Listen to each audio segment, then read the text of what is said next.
This is Larry Bonaroto from LarryOnLearning.com, and this is your Morning Minute, anticipating and benefiting from the unexpected.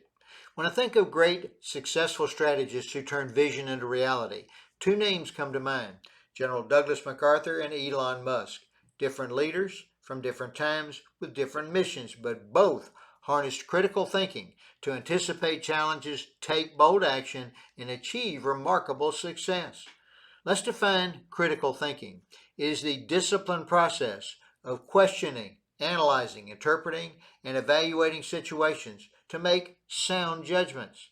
It involves seeing events clearly, imagining alternative scenarios, and using unconventional methods to solve problems and shape outcomes.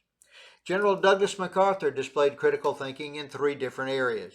In World War II, he used the strategy of island hopping in the Pacific to outmaneuver Japanese forces.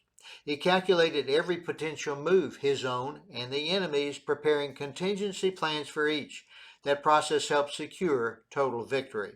In Korea, bold strategy and swift execution drove the North Korean forces back across the 38th parallel.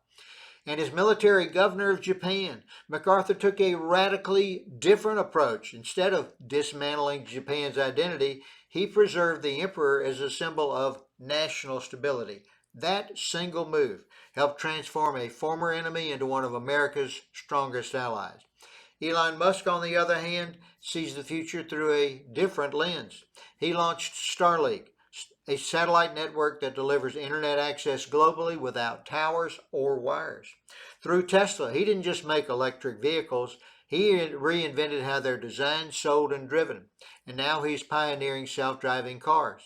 He acquired Twitter, which is now X, to restore a platform for free speech, a move criticized at first, but one that's since become profitable and globally influential. And with SpaceX, he's revitalizing America's space ambitions, setting the stage for a future colony on Mars. Whether on the battlefield or in the boardroom, both leaders mastered the art of seeing beyond the obvious. They didn't just ask, "What is it?" They asked, "What can it be?" And now for today's Morning Minute Challenge. Start with the future you want to create, then work backwards. Use critical thinking to chart the steps from where you are to where you intend to be. The more you anticipate, the more you can influence and benefit from the unexpected. And that is today's Morning Minute.